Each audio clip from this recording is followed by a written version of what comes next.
আসসালামু আলাইকুম। আমি অ্যাডভোকেট ইমরান নিয়মিত প্র্যাকটিস করছি ঢাকা জজ কোর্টে। আজকে আলোচনার বিষয় হচ্ছে কালো আইনের দিন শেষ, নতুন ভূমি আইনের বাংলাদেশ। প্রিয় দর্শক, এই থাম্বনেলটি কেন ব্যবহার করেছি সে বিষয় নিয়ে বিস্তারিত এই ভিডিওতে আলোচনা করছি। যদি ভিডিওটি ভালো লেগে থাকে এবং নিত্য নতুন ভিডিও পেতে চান তাহলে অবশ্যই চ্যানেলটি সাবস্ক্রাইব করে সাথে থাকা বেল আইকনটি অন করে দিন।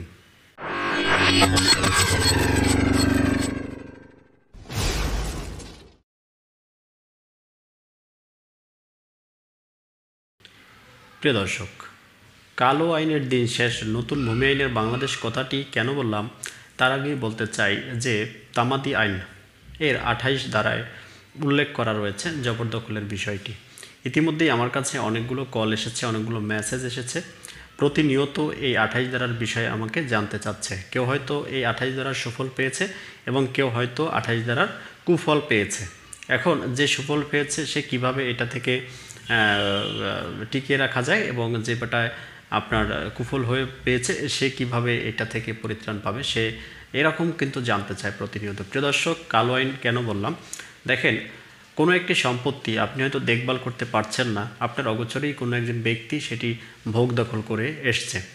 প্রিয় দর্শক, যদি 28 ধারা অনুযায়ী ওই ব্যক্তি 12 বছর কোনো ব্যক্তির সম্পত্তি বিনা বাধায় নিজ দ্বিধায় ভোগ দখল করে আসে তাহলে সে সম্পত্তির মালিকানা দাবি করতে পারে। প্রিয় দর্শক, সে যদি সম্পত্তিটি মালিকানা দাবি করে আদালতে মামলা করে এবং পরবর্তীতে যদি আদালত থেকে ডিগ্রি আসে তাহলে কিন্তু সে সম্পূর্ণ সম্পত্তির মালিক হয়ে গেলেন।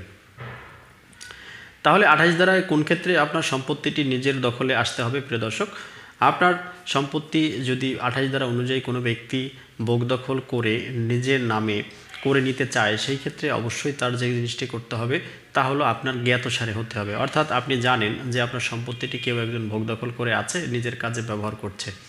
আপনি তাকে কোনো কেয়ারটেকার হিসাবে বা কোনো কর্মচারী হিসাবে নিয়োগ প্রদান করেননি, শুধুমাত্র থাকতে দিয়েছেন এমনটাও না, সে নিজে থেকেছে, আপনি কখনো তাকে বাধাগ্রস্তও করেননি বা আপনি তাকে কখনো উচ্ছেদ করারও ট্রাই করেননি বা কোনো মামলা মোকদ্দমা সালিসির ব্যবস্থাও করেননি বা তার আপনার জায়গাটা যে সে পাহারা দিচ্ছে এরকমও না, সেজন্য আপনি কোনো টাকা বা বেনিফিট তাকে দিচ্ছেন না। প্রিয় দর্শক, এরকম যদি হয়ে থাকে তাহলে ওই ব্যক্তি যদি জ্ঞাতসারে তার মতো করে সে ব্যবহার করে আসে তাহলে 12 বছর ব্যবহার করার পরে সে কিন্তু মামলা দায়ের করে তার পক্ষে নিয়ে নিতে পারে। এটা নিঃসন্দেহে একটি কালো আইন।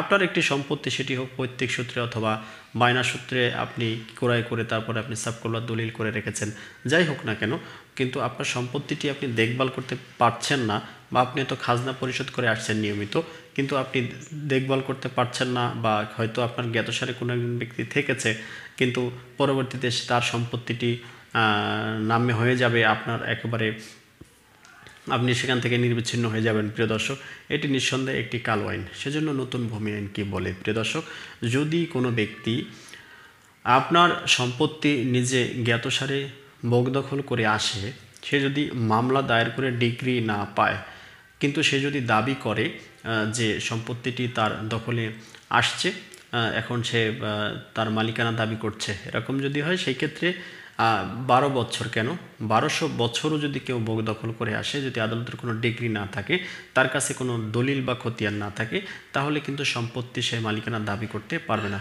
যদি কোনো জাল দলিলও তৈরি করে থাকে তাহলে নতুন ভূমি আইন অনুযায়ী মামলা দায়ের করা যাবে। প্রিয় দর্শক, কারণ তামাদি আইনের 28 ধারা অনুযায়ী তখন আর মামলা গ্রহণ করা হবে না, কারণ নতুন ভূমি আইনে এই কথাটি উল্লেখ রয়েছে। প্রিয় দর্শক, কোনো ব্যক্তি যদি জ্ঞাতসারে বা অজ্ঞাতসারে আপনার সম্পত্তিতে ভোগ দখল করে আসে এবং সে যদি আদালতে মামলা দায়ের করে ডিগ্রি নিয়ে এসে তখন যদি আপনার সামনে দাঁড়ায় তখন সে বেনিফিট পেতে পারে। কিন্তু সে যদি দাবি করে যে আমি 28 ধারা অনুযায়ী মামলার রায় নেই কিন্তু আমি সম্পত্তির মালিক, এরকম যদি হয়ে থাকে বা সে যদি বলে যে 12 বছর থাকা লাগে, আমি তো 15 বছর বা 20 বছর ধরে আছি, আমি তো সম্পত্তির মালিক হয়ে গেছি, এরকম যদি কেউ দাবি করে তাহলে আপনি নতুন ভূমি আইনে মামলা দায়ের করতে পারবেন।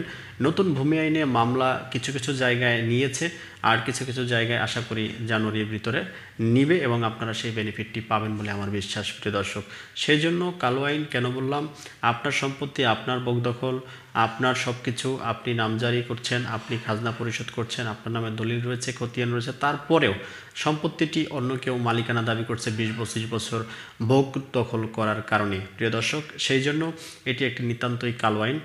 এই আইনের পরিত্রাণ পেতে যাচ্ছে নতুন ভূমি আইন হয়ে। প্রিয় দর্শক, এরকম যদি আপনার সিচুয়েশন দাঁড়িয়ে যায়, সেই ক্ষেত্রে অবশ্যই আপনি আইনের আশ্রয় নিতে পারবেন, সেই ব্যবস্থা রয়েছে প্রিয় দর্শক।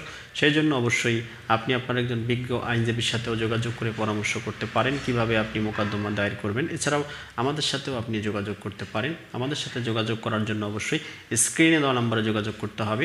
ভালো লাগলে লাইক, কমেন্ট, শেয়ার করতে পারেন। পরবর্তী ভিডিও দেখার আমন্ত্রণ রইল।